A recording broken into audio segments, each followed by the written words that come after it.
Hello, my name is Snov, and I'm bringing you another Nintendo news video onto my channel. And in this video, I'm going to be rounding up all of the information that I haven't covered so far on my channel. So, the last video that I did upload onto my channel was me rounding up all of the games that got announced at the digital event and afterwards.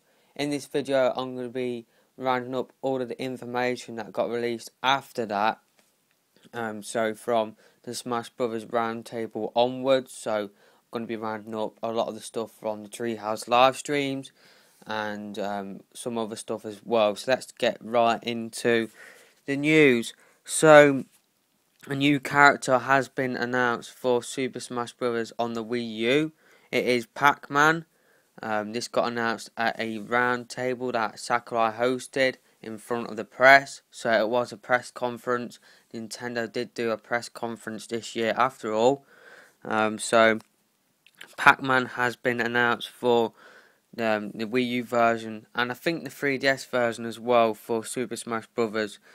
So to be honest, I'm not really a big fan of Pacman, but I'm not really a fan of how he looks, but obviously Namco are helping developing this game, so obviously one of their characters is bound to be in the next Smash Brothers game. So next piece of Smash Brothers news is that characters' moves can be customized, but you can't use them against anyone online. You can only use these against friends. So I think there is 2 game modes on Smash Brothers Online where you can play against anyone, and then you can just play against friends. So your customized characters, you can only go into the friends mode when you're trying to play people online and use those characters. They also released the Wii U and 3DS box art. You should be seeing a screenshot of that on screen now. So let me know your thoughts about these box arts in the comment section below. More Star Fox game mode details have been revealed by somebody who works at The Guardian. Basically, the media got invited to a pre-E3 sort of meet-up with Miyamoto where he showed off Star Fox and Project Robot and Project Guards, I think it's what it's called. But the first game mode is called R-Wing. It is a classic Star Fox and consists of an open sky dogfight against many enemies. It can also land and transform into a tank.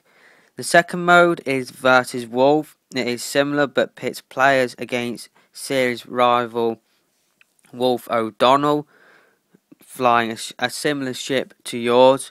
The third is called S.T.E.A.M. It puts you in a helicopter flying over an urban landscape with the gamepad screen showing a top-down view of what's below. I'd definitely like to see some gameplay of Star Fox, or at least a trailer for Star Fox, but we haven't seen that at this moment in time.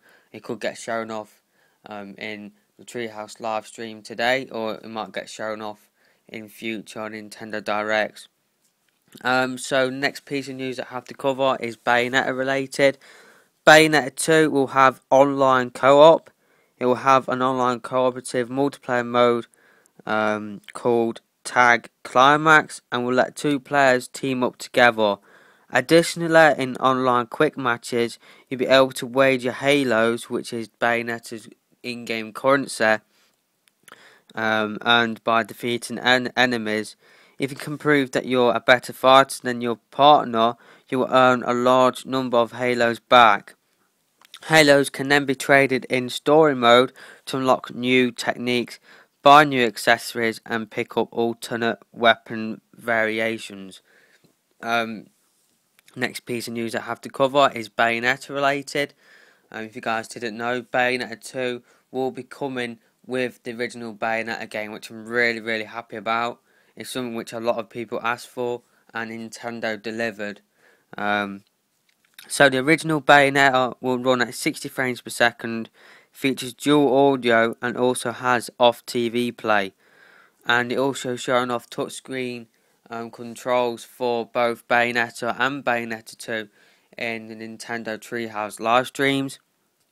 There's seamless switch between button and touchscreen by simply touching enemies or directions on the gamepad. So you could be using the buttons to control Bayonetta, and then you can just click on the gamepad, click on an enemy, and then it just simply changes to the touchscreen controls instantly. So that sounds impressive. Various techniques are used in the touchscreen. You can swipe across the screen, tapping and circular motions, which all bring a new, unique control over Bayonetta. So when she's fighting, you can actually attack by swiping on the touchscreen, which sounds really, really cool. In the Treehouse live stream, Bayonetta 1 costumes got shown off. Now, not just costumes, it's like in other games. Like if this was made by another developer on the PS3, Xbox 360, or PlayStation, Microsoft side, then you just basically get the costumes and it wouldn't change the gameplay at all. It's just pretty much the same game, but with different costumes. But with Bayonetta, these costumes actually change up the gameplay. It changes how Bayonetta plays, also changes her appearance, obviously. So, one costume is Link. Bayonetta gets a Master Sword, green tunic and hat. Nintendo told Platinum to get rid of the undergarment. The halo, which is the Bayonetta currency, is replaced by rupees. And when you complete challenges such as finding a key and using it to open a door, that's what they're showing off in the live stream. Zelda music plays. The next costume that they're showing off in the live stream was a Samus suit. Basically, Bayonetta gets a Samus suit and gun. In cutscenes, the player can choose to have her visor down or up. So the cutscenes are interactive. That is for the whole game. The next costume that they're showing off was Peach. You get a pink costume in the style of Bayonetta. Bowser is her demon, and coins replace the Halo in-game currency. And this is something which got announced by Nintendo. Mario Kart 8 sales sold 450k of Mario Kart 8 in 3 days, which is more than what Mario Kart 7 did. Mario Kart 7 only sold 250,000 in 3 days. Nintendo said Mario Kart 8 attach rate in US was 18% versus 7% for Mario Kart 7. Mario Kart 8 boosted Wii U sales by 4 times last week compared to Mario Kart 7's 2.4 times in its first week. So basically, Mario Kart 8 helped to boost the Wii U sales by 4 times as much as the week before. The next piece of news that I have to cover in this video is Pokemon related. Mega Sableye has been announced for Pokemon Omega Ruby and Alpha Sapphire. The Dark and Ghost type Pokemon transforms by concentrating all of its energy into the jewel adorned on its chest, eventually unveiling the detached gem as part of its Mega evolved form. The jewel can then be used as a defensive tool in battle in order to exploit its opponent's weaknesses. Pokemon Omega Ruby and Alpha Sapphire is coming out on November the 21st, just in case you guys didn't know that. And then showing off some more gameplay of Splatoon. They've only shown off one multiplayer map, but there's going to be a lot more multiplayer maps in the final game. And the last piece of news I have to cover in this video is a new IP for the Nintendo 3DS. I'm sure you guys are aware, but a few months back, Nintendo filed a patent called S.T.E.A.M. I think it stood for something Alien Task Force or something like that. But they finally revealed this game at E3 this year. It's called Codename S.T.E.A.M at this moment in time. I'm not sure if that is the final name. And it's been developed by Intelligent Games. It is coming 2015. The game is set in London in the Steam age, and everything within the city is Steam powered, from drawbridges to trains. The game is cel shaded, and we should get an official look at it today in today's Treehouse live stream. The game is developed by Hitoshi Yamagami. I can't pronounce these names, but Yamagami, who has worked on the Fire Emblem, Xenoblade Chronicles and Pokémon series. Codename S.T.E.A.M is a strategy title produced by Intelligent System. I think I called it Intelligent Studios. I'm not sure. It's been developed by Intelligent Games or Intelligent System. Mr. Yamagami wants to find a way to introduce more people to strategy games and have them fall in love with them the way he has. Codename S.T.E.A.M uses action elements from shooters to enhance both movement and attacking. Codename S.T.E.A.M uses the unique touchscreen features of the 3DS to create an initiative control system. Mr. Yamagami says that Codename S.T.E.A.M is a turn-based strategy game with a variety of unique features. The fighters in Codename S.T.E.A.M run on steam. Fighters have boilers and have to pull from a limited amount of steam to perform attacks. The game is structured as a campaign and divided into missions. Each mission has several maps. As you play through the game, the boilers, weapons and characters available to you will increase. Characters design in Codename S.T.E.A.M is based on American comic books. The developers were inspired by artists like Jack Kirby and Bruce Timm. Main character's weapon design is based on the weapon's abilities and an animal motive based on the character's personality. The terrain has a lot of depth and reflects a variety of strategic choices in the game. Overwatch attacks can stun and interrupt enemy movement. Save steam at the end of a turn to attack enemies when in range. Each character has a main weapon, but you can also equip a second sub-weapon for each character. Not going to be online play, but there will be multiplayer, which is online. So that sounds like co-op play. I'm sure we will see some more details about Codename S.T.E.A.M, including gameplay details and how the game plays at today's live stream. This is what Nintendo officially put out to the press. So, Codename S.T.E.A.M is a new take on strategy games inspired by third-person shooters like the Fire Emblem and Advance War games before it. Codename S.T.E.A.M tasks players with planning out strategic moves using a team of soldiers to battle with enemy forces. But this game throws a wrench into many of the conventions familiar to the genre. For starters, the game takes place in the vibrant steampunk world, weaving its globe-spanning tale in the art style of a classic comic book. The title refers to an elite team of steam-powered special forces soldiers composed of absolutely wild and wholly unexpected characters who must battle extraterrestrial. I can't even. They've got to battle aliens pretty much. To establish a connection to the main playable characters and to emphasise the verticality and depth of the level design.